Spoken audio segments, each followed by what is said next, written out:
skies will be filled with the greatest air armada the world has ever seen. Our own Army Air Forces, the best planes ever built, 65,000 planes this year. And by the time you finish your training, America will have overwhelming superiority in the air.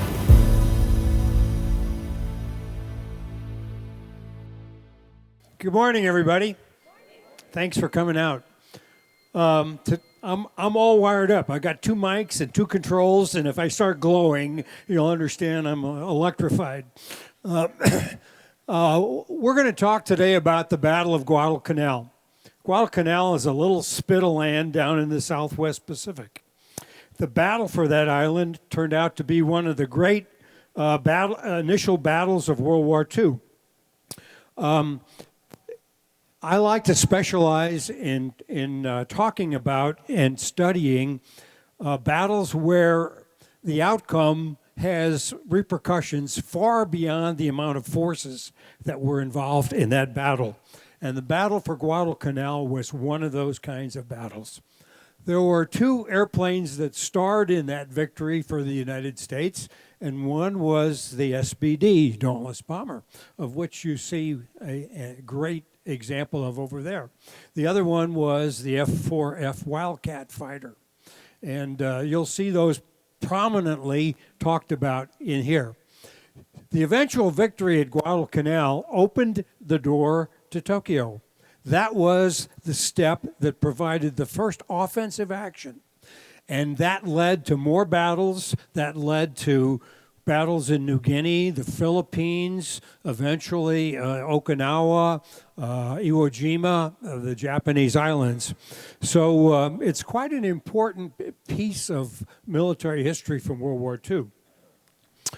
You're going to see as we go through this, these kinds of things. First thing I'm going to talk about is setting the stage so you understand where we are in World War II when this battle occurs and what the geography is like, because that's an important part of this battle.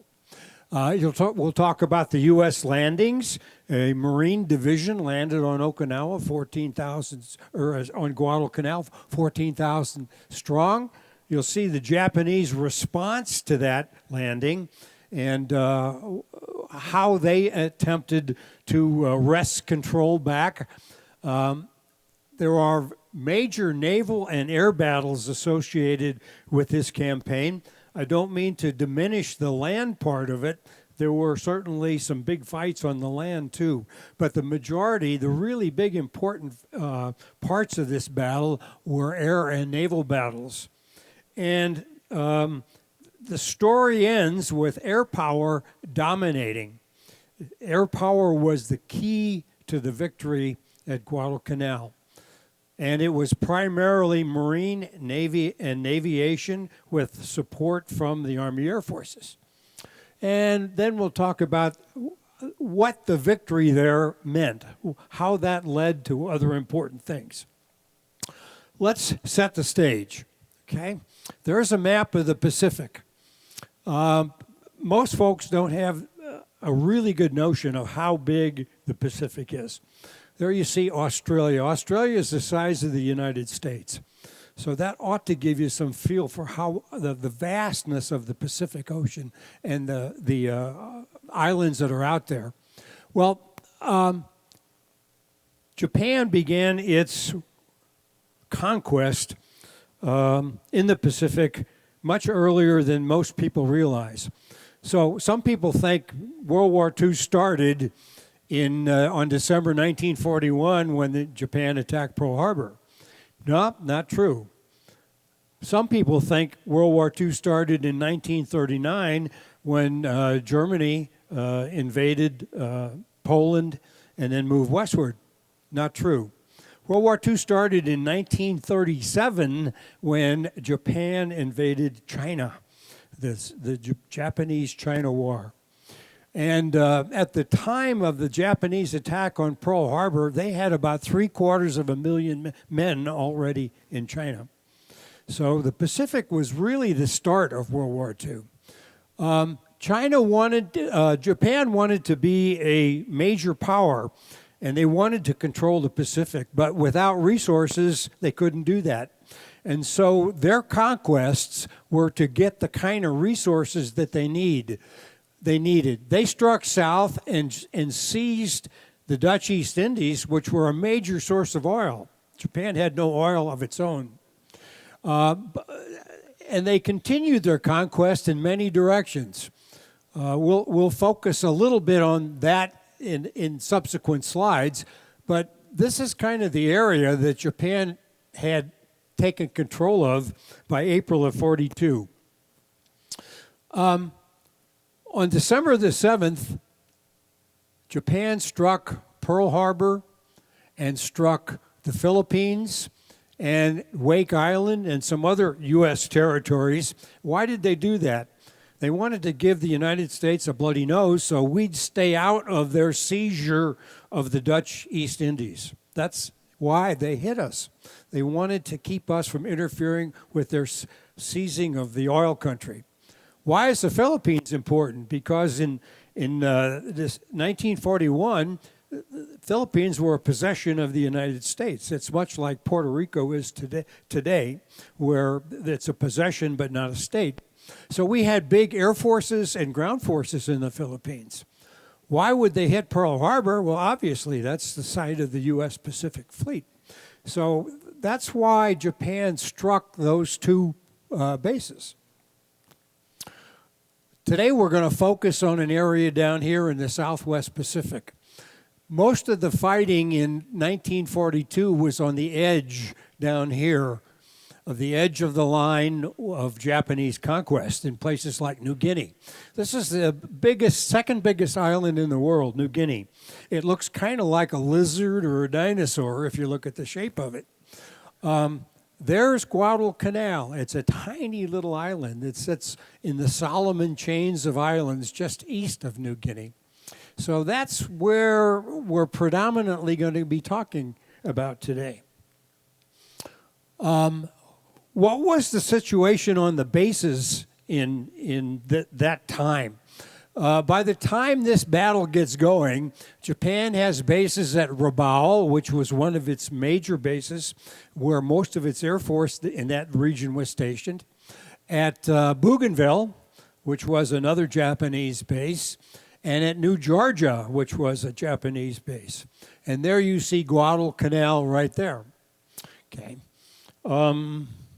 What were the Allies? Well, the Allies, this is Australia here. So the Allies had bases in Australia, at Port Moresby in New Guinea, in the Santa Cruz Islands, in the New Hebrides, and in New Caledonia. So that kind of sets you up on where the bases are that were involved in this battle for that island right there. This is Guadalcanal in a blow-up. It's an island that has mountainous terrain, lots of jungle. It's a terrible place to fight because of malaria and dengue fever and all the things that are bad in that region of the world. And there was an airfield under construction right there, and by the Japanese. And there's another island that was contested in this same campaign called Tulagi, where the Japanese had built a seaplane base. What battles set the stage for Guadalcanal? There were two battles that set the stage for Guadalcanal. One was the Battle of the Coral Sea. There was a big fight going on in New Guinea, and the Japanese wanted to kick the Allies out of a place called Port Moresby, which is about right there. Port Moresby was a major Allied base. So they tried to run a task force around this end of New Guinea and come in and attack Port Moresby. By this time in the war, the U.S. Navy and Army and our allies in Australia had broken the Japanese naval code. We were reading a significant part of their message traffic. We knew what they were trying to do. So the U.S. Pacific Fleet sent aircraft carriers to stop that attack around Port Moresby. And that was the Battle of the Coral Sea. And it was a very important battle because it turned the Japanese task force back, and they could not do that invasion of Port Moresby. The other big fight was at Midway, where the Japanese tried to lure the United States into a carrier battle on Japanese terms.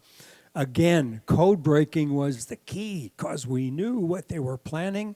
We were ready for them. We got our carriers in place and won a tremendous battle, sinking 4 Japanese aircraft carriers. So that then turns the attention down here to Guadalcanal. Why Guadalcanal? Japan wanted to control the air routes and the sea routes into Australia because they knew if we were going to mount an attack, Australia had to be an important base for us.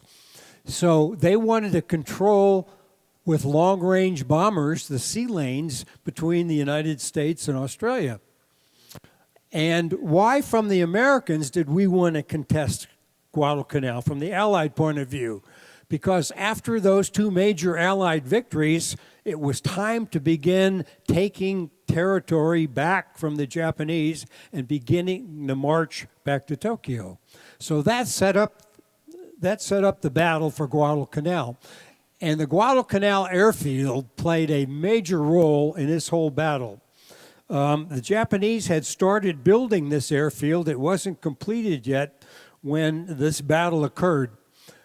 Eventually, this airfield was named Henderson Field after a Marine major by the name of Lofton Henderson, who was killed in the Battle of Midway.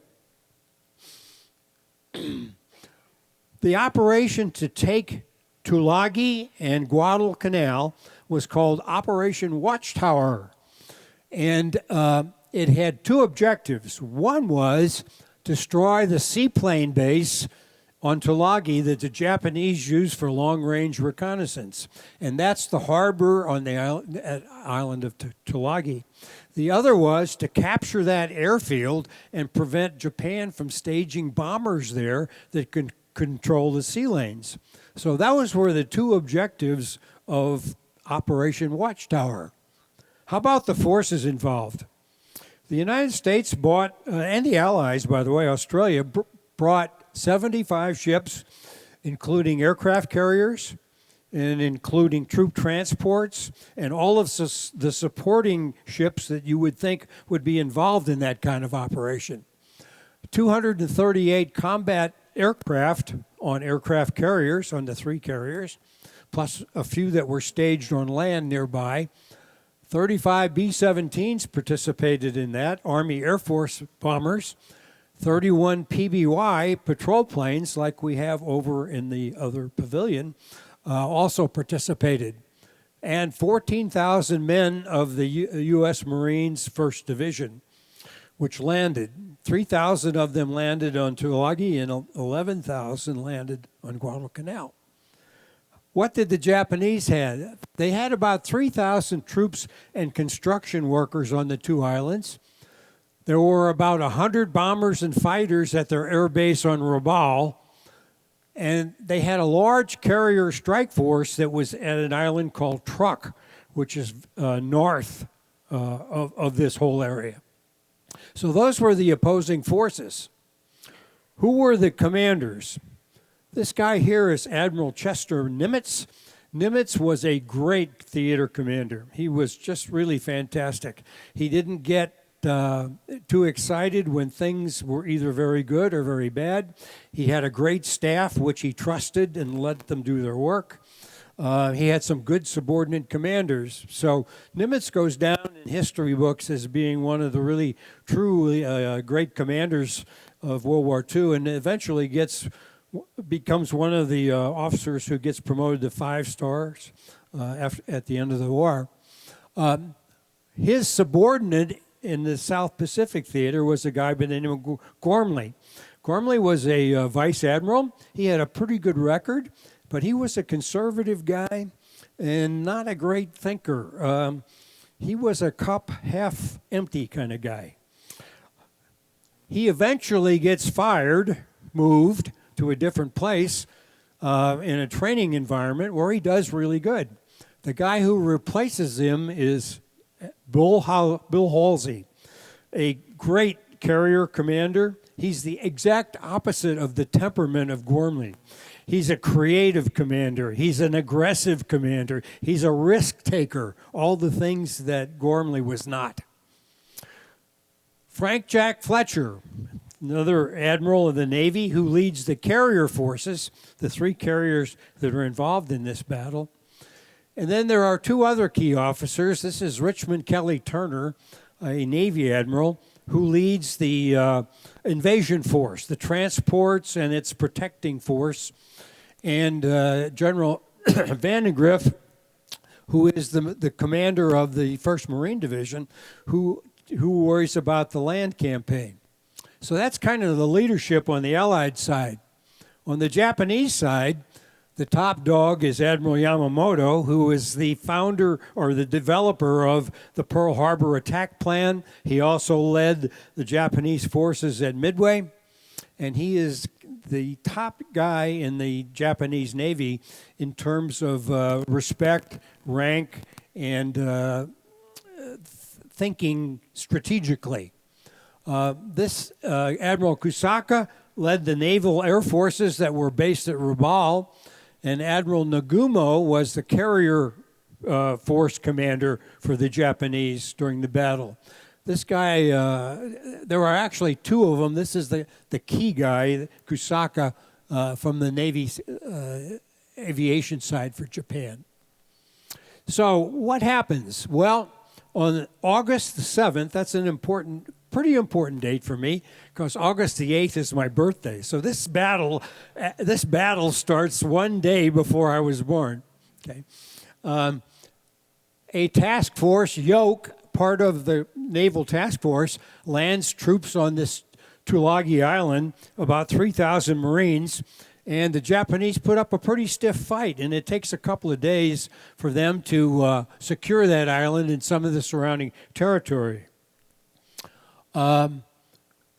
Task Group X-Ray lands troops in this vicinity. That's called Lunga Point. That's where the partially built airstrip is, and it's oriented kind of like that on August the 7th.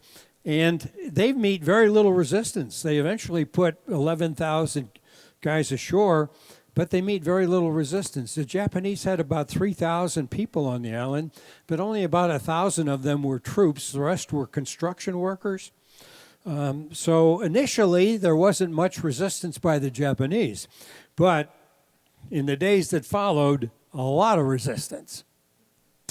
A lot of mountains, mostly swampy, kind of low terrain over here. The initial watchtower operations. Well, we had carrier strikes that softened up in both places. The Marines land, and that's where the ships were congregated to land Marines. The Marines then began to establish a defensive perimeter around that airfield. The Japanese don't take this lying down. They mount air attacks out of Rabaul. They come in with about 25 bombers and 25 escorting Zero fighters and try to attack the ships that are offloading the Marines. They do sink one transport ship and damage a destroyer, but they incur great airplane losses, and the landing goes on. So it didn't achieve the results that the Japanese had hoped for. Here you see the Marines going ashore. On August the 9th, fearing a night attack, Fletcher takes his aircraft carriers and pulls them out. And there's a good reason why he did that. It's because of a sea battle that occurs that I'm going to tell you about pretty soon. But just know that the aircraft carriers get pulled out. That means the Marines have no air support. That means the supply ships and the cargo ships also get pulled out. They don't get half of their equipment. They don't get everything they need to fight. So this incident of Fletcher pulling the aircraft out because of a sea battle really has a devastating effect on the early part of this campaign. The first Japanese reinforcements hit the island on the 19th through the 21st. The airfield is finally put in a sufficient condition that it can take airplanes. So we begin to move airplanes onto the island, onto Henderson Field. They become the first elements of what's known later as the Cactus Air Force. Anybody ever heard of that term, Cactus Air Force, before? The code name for Guadalcanal was Cactus. So they called themselves the Cactus Air Force. And it consisted eventually of not only the Marines, the Navy, and Army Air Forces that also served there on the island. And we'll get in a little more detail of that. 5 Army P-400s show up on August the 22nd.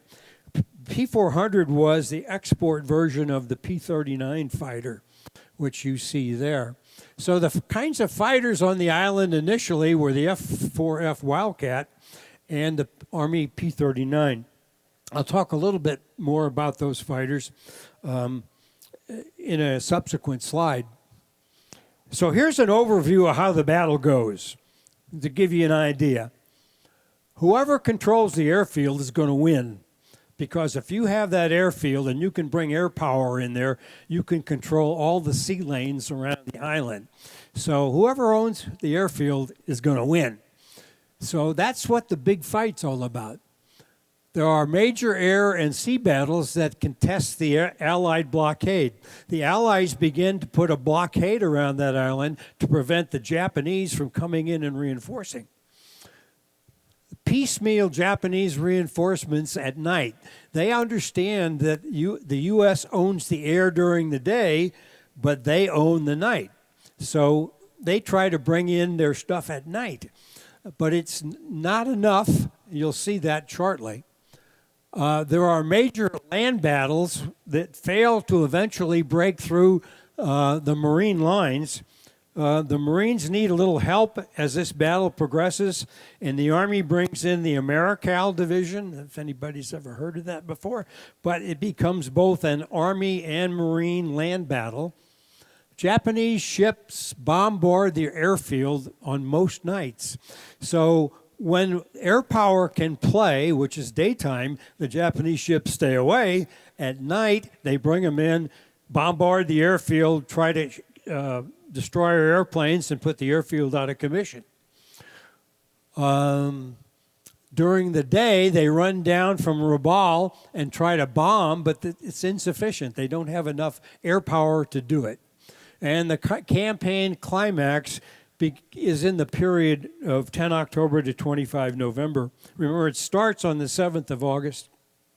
I'll give you a preview. It ends in February of 43, and we'll talk a little bit more about how it ends, but the climax of the battle is October, November.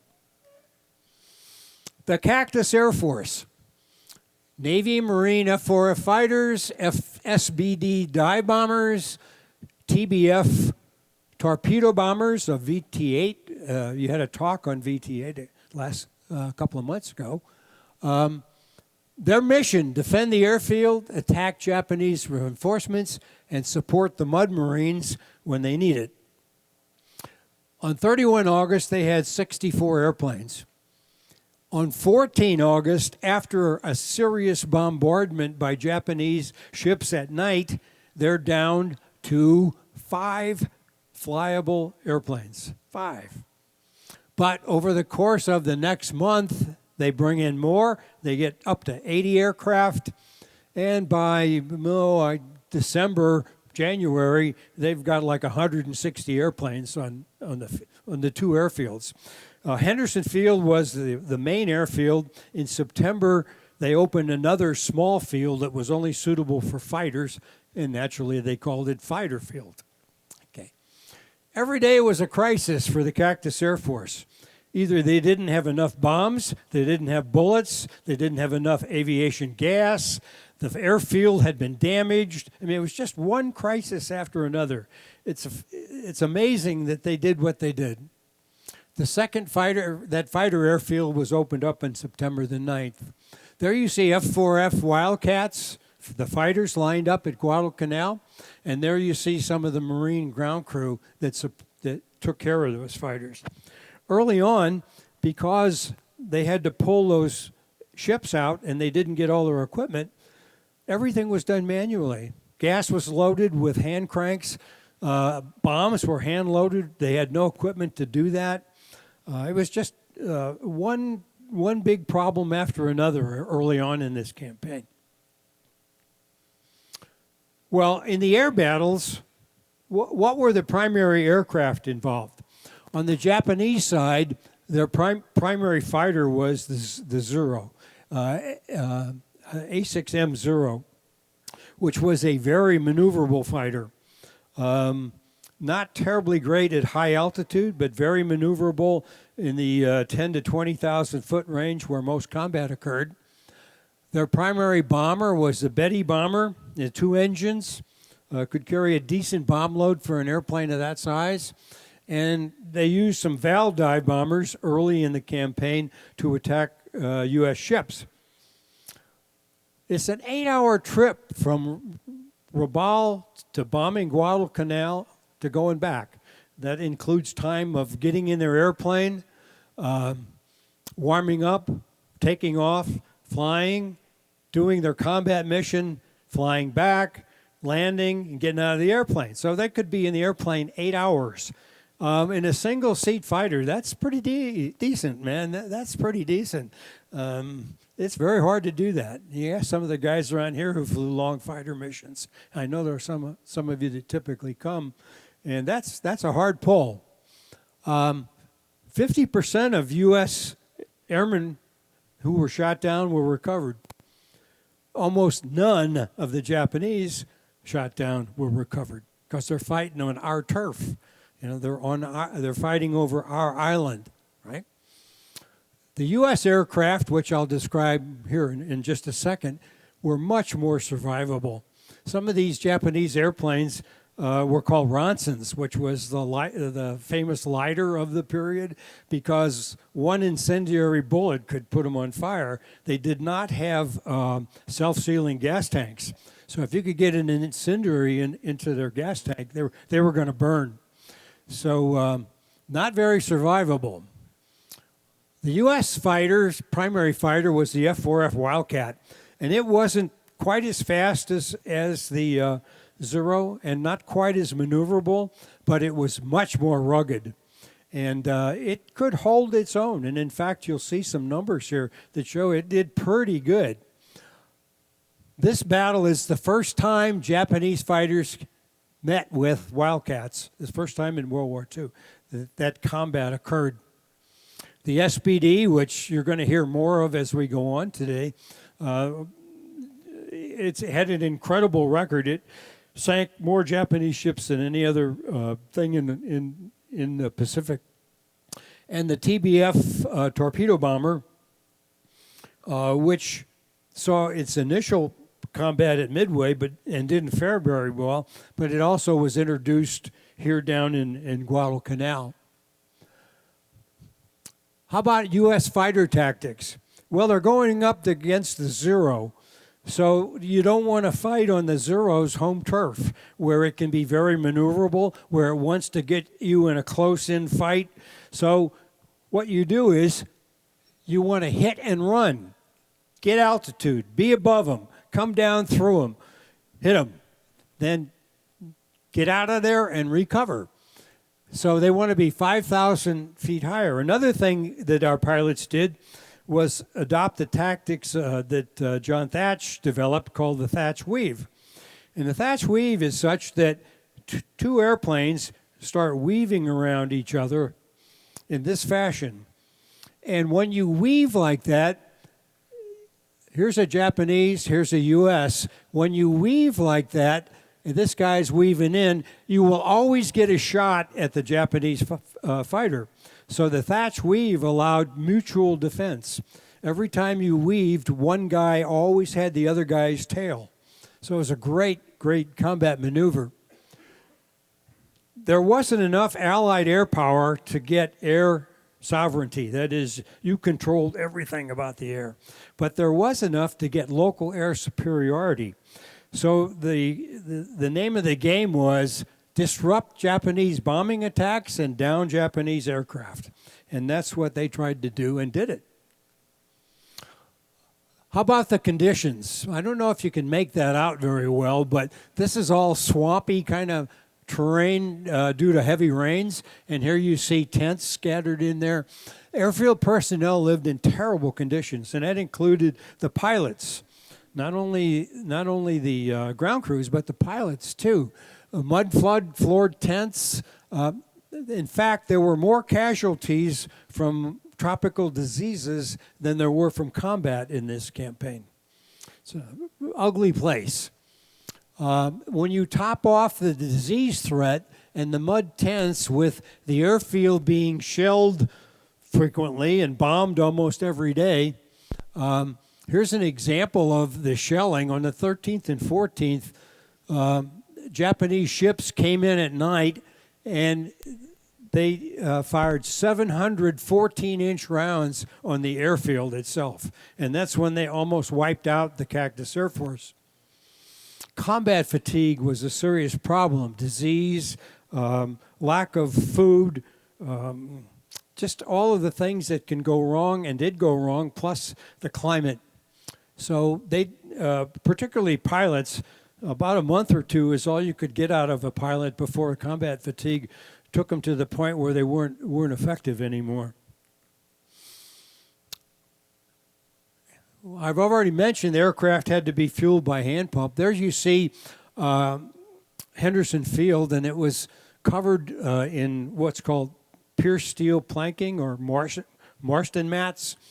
And you see the Japanese bomb damage. Okay. The bombs were loaded by hand. Gas and bombs were always a problem. Initially, the maintenance on the airplanes was done by what? Construction troops, because the maintenance guys didn't get ashore right away.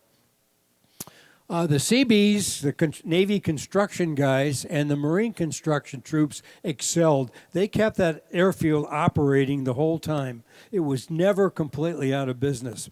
They did some really cool things, like have preloaded trucks that they'd hide in the trees in the jungle under the palm trees, so they knew exactly what they had to do. They brought dirt, they brought Marston, they brought everything they needed. So they were really inventive and did a great job. What was the role of the P-39s the Army brought in? And they didn't bring many. They brought one squadron of P-39s. The thing about P-39s is they were underpowered. They didn't have a turbo supercharger. So by the time they got to 10 or 15,000 feet, they were not doing really well.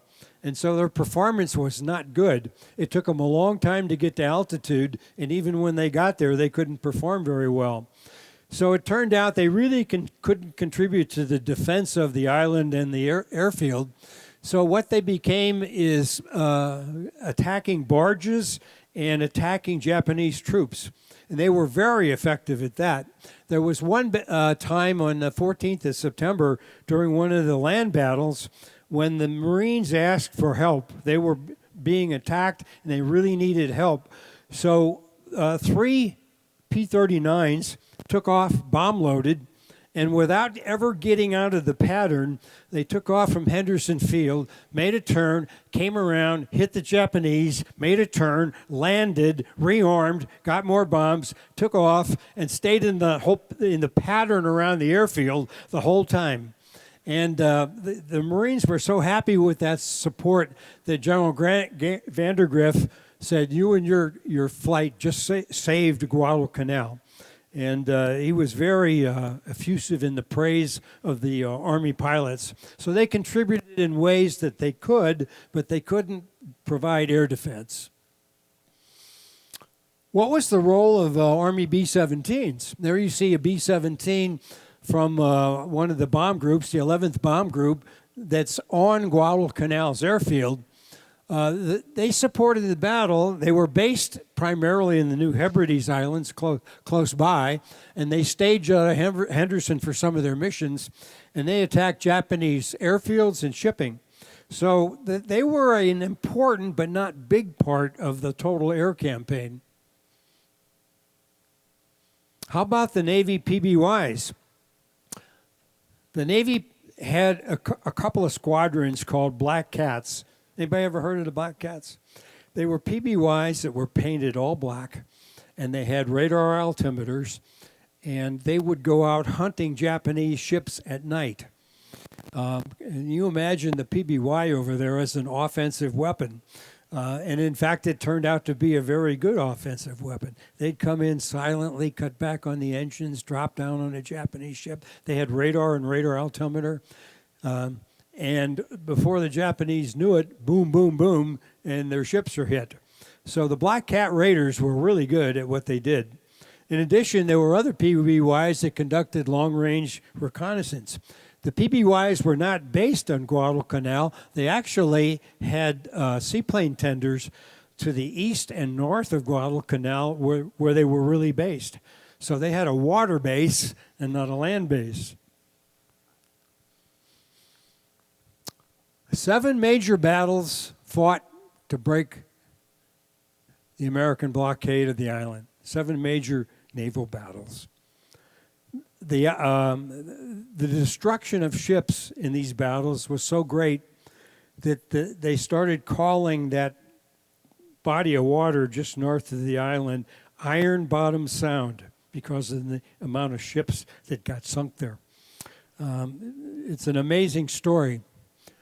There were 5 night surface engagements where Japanese battleships and cruisers and destroyers tried to bombard Henderson Field and knock it out. There were 2 great carrier battles. So the night ones were to try to eliminate the airfield. The carrier battles were to get U.S. air power out of the way. In this battle, the U.S. loses the Saratoga, the Wasp, and the Hornet, and even the Enterprise was damaged. So every carrier that was committed in the battle either was sunk or severely damaged. It was that kind of battle. There you see the Enterprise under air attack in one of these battles. The first one I'll talk about, and it's a key one, is the Battle of Savo Island. There's Savo Island right there. This happens on the night of the 9th of August, 8-9 August. Remember, during this period, the U.S. has ships that are here, and they're landing Marines, and they're standing offshore. Well, what do the Japanese do? They run in forces. The U.S. and the Australians put surface combatants in these 2 areas. The Japanese run in a very large attack force of surface ships. They are very good at night fighting. The Allies are not very good at night fighting.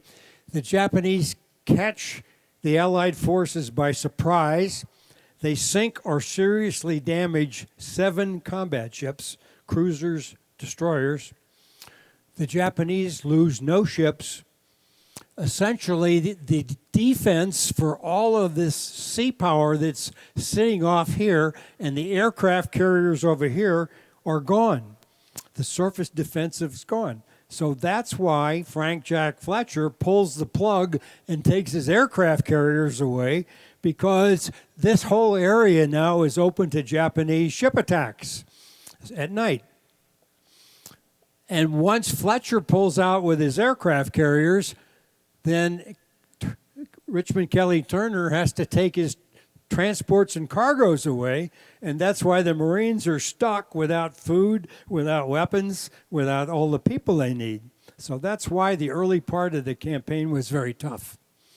Here you see a destroyer evacuating crews from one of the sinking Australian cruisers that participated in the battle. So that Allied defeat opens the door to the beaches, and Fletcher turns tail and leaves, and that means the transports go too, and that puts a big dent in the Marines' ability to fight. The second big naval battle was the Battle of the Eastern Solomons that occurred here, and it was a carrier-carrier battle. The Enterprise ends up damaged, and the Ryujo, a Japanese small carrier, is sunk. It is a strategic victory because it tells the Japanese you can't sufficiently eliminate the U.S. carrier force, and therefore you're going to have to run in your resupplies at night. On the 25th, the Japanese troop ships are hit by SBDs and B-17s, and it turns out to be a strategic victory for the United States and Australia. And it leads to the birth of a Japanese operation which the Allies called the Tokyo Express, and more on that in just a second. As a peripheral to that, the USS Wasp was sunk by a Japanese submarine on the 15th of September while doing something entirely different from this battle, essentially steaming with some transports way to the east, but it gets sunk.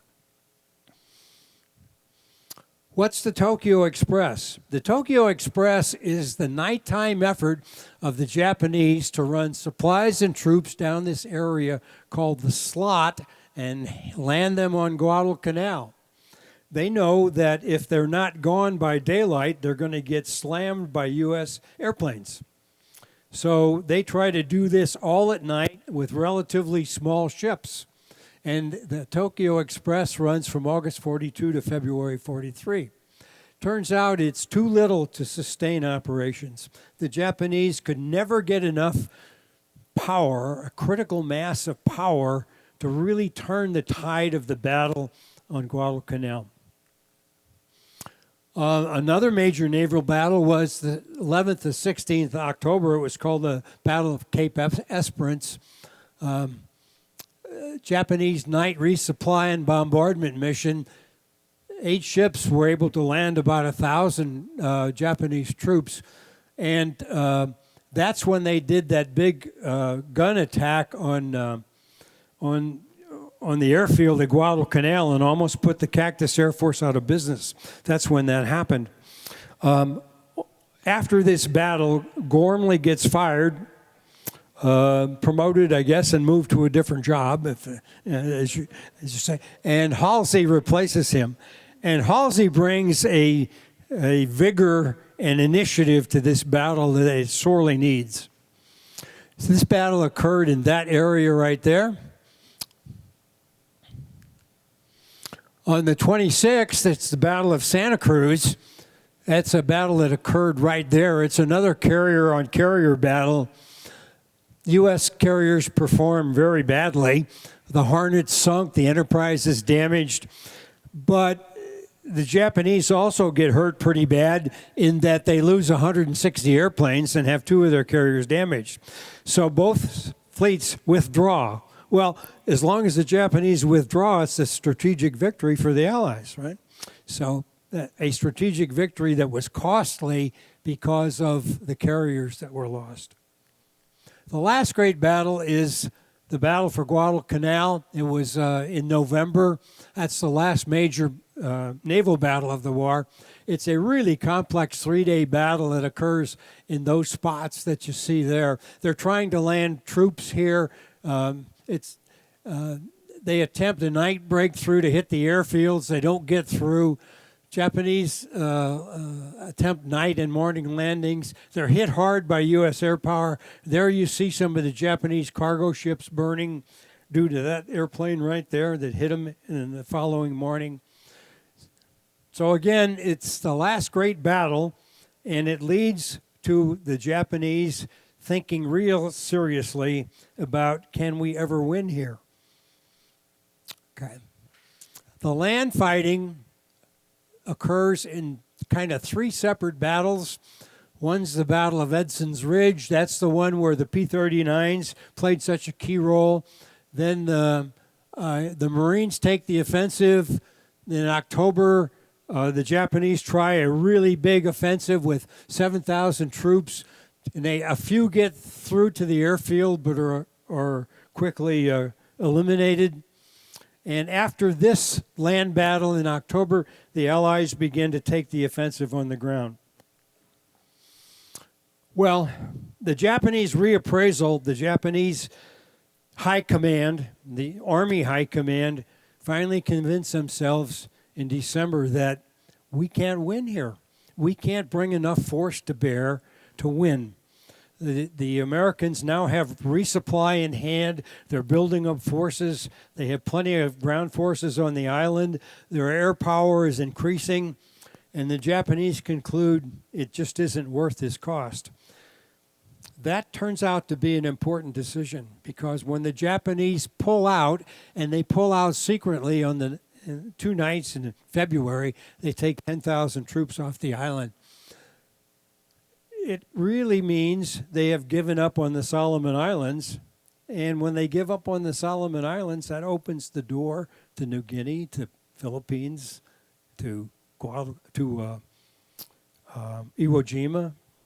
And so it really is the decision that turns the complete tide of the effort in the Pacific. On 9 February, General Alexander Patch, who is then the land commander, an Army guy, sends out a message that says the Tokyo Express no longer has a terminal on Guadalcanal. This is Marine pilot Joe Foss. There were a number of Marine pilots that really came to the front and did a great job of defending the island. Foss is probably the best known name of that group. He had 26 aerial victories. He gets the Medal of Honor. There are a couple of other, Gaylor comes to mind, Marines who really distinguished themselves in that fight. Interesting guy, Joe Foss. A side story, Foss ends up leaving the Navy. He's asked by the governor of South Dakota to form the South Dakota Air National Guard. So he trades his Marine background for an Air Force background. He becomes a brigadier general in the Air Force Reserve, Air Force National Guard. He's one of the few Air Force pilots that have Navy gold wings instead of silver Air Force wings, and he ends up retiring as an Air Force brigadier general. So it's kind of an interesting story about Foss. Air recap. Cactus aircraft sank 17 Japanese ships and damaged another 18. That's quite a toll for airplanes like that SBD. There were 11 Marine, 5 Navy, and 1 Army Air Force squadron that served on Cactus, on Guadalcanal. The F-4Fs of the Navy and the Marines down 268 Japanese airplanes. That's 2.5 times their own losses. So the F-4Fs, even though in some ways inferior to the Zero, really did a good job because they got better at tactics and how to make it work, and the fact that their airplanes were so much more survivable. There you see 2 Cactus crew members, SBD crew members, on Guadalcanal. What were the Allied advantages? Well, one of the key ones was breaking the Japanese code. When you know the next move of your opponent, that puts you in a pretty good spot. Think of a chess game. You're playing chess against one of your friends who is a really good chess player, and you know his next move. Okay, so you can counteract that. Well, that's what happened in this chess game. Big deal to know what your adversary was going to do. Another important factor was the Australians had planted coast watchers on all of these islands that were between Rabaul and Guadalcanal. So they had radios, they had native helpers, they lived in the hills, and they escaped the Japanese. And every time they'd see airplanes going by, they'd call Guadalcanal and say, you got 50 of them headed your way. So they provided hours of early warning from these by these coast watchers on the islands. There were actually 3 coast watchers on Guadalcanal the whole time of the battle, up in the mountains, calling in intelligence about what the Japanese were doing. The Marines became really expert at repairing bomb damage, and possession of the airfield was the decisive part of that campaign.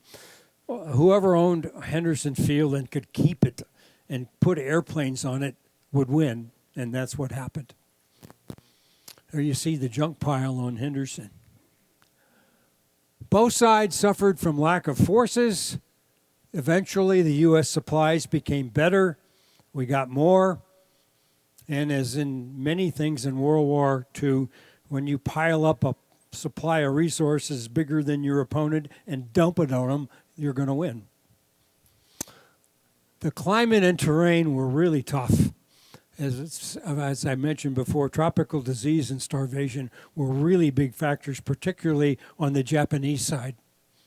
And U.S. carrier and land-based aviation was the key to victory. Aviation really is what allowed it to happen. That's not to belittle the guys that participated in the ground campaign, but it was aviation that carried the day. Guadalcanal became a major base for the Allied advance up the island Solomon chain, then take all of New Guinea, then jump to the Philippines. So that's how that all went. And Guadalcanal played a decisive role. The Japanese lost 30,000 experienced troops in that campaign, most of those to starvation and disease.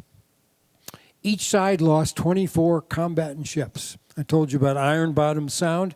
That's why it was called. There were 48 combat ships sunk in Iron Bottom Sound, plus innumerable transports and other smaller ships. The U.S. could make up those losses. We were turning out ships like crazy. The arsenal of democracy had just begun to turn its wheels, and everything was going great. We were pumping out ships, aircraft carriers. You know, this battle started with three U.S. aircraft carriers. By 1944, we had 15 aircraft carriers floating around the Pacific. So the arsenal of democracy did its thing. These were losses the Japanese could not make up. Their economy and their production capacity just weren't up to that job. That's it, folks. That's the Battle of Guadalcanal. It's a very complex battle that has many facets, and the hardest part for me was distilling it into something that might make sense. But it's really a complex, interesting fight where the result was way more than expected. How about questions? Anybody got questions? No questions? Thanks. Got one over there? Okay. Didn't the Japanese land 3 or 4 bombers on Henderson Field? No. In a raid? No. Did they land? No. Did they hit? Hit it? Yeah. Did some of them have crashed on the island? Sure. But not land. No. Okay. What island was it that they landed on an occupied airfield and dispersed their Navy Marines onto the airfield and had a running... Never saw anything like that in the 20 books I've researched on this battle. Nothing. Anybody got anything else? Okay. Bill? One more. Oh, one more. Thanks for Rick. One of my friends, his name's Lester Gray. He was a fighter pilot with the Grim Reapers VF-10 fighter squadron. He served on the Enterprise and the Intrepid, and he fought in the Solomon Islands, just where you said.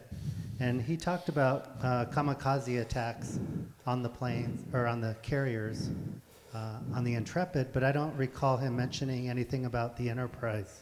Were there kamikaze attacks on the Enterprise as well? Kamikazes did not become a tactic of the Japanese until later in the war. There were a few individuals when they were hit who tried to crash their airplanes into U.S. ships after they had already been hit. But there was no great concerted effort like in late 44, 45 to actually intentionally crash airplanes into ships. Okay. Okay, well, got any more?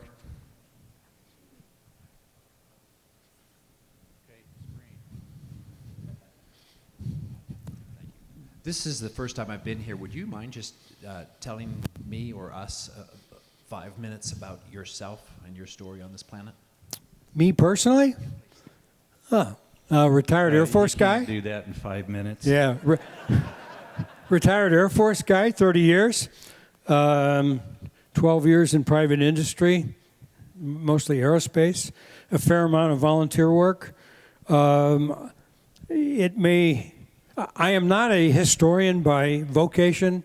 I'm a historian by avocation, although I took every opportunity in the service schools that I went to, Squadron Officer School, Armed Forces Staff College, Air War College, and others, to study World War II history, and it's been something I've been interested in since I was a youngster.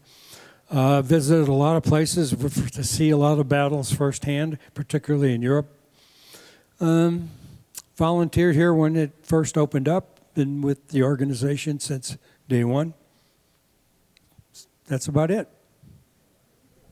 Even though he doesn't have letters behind his name, he's a great historian.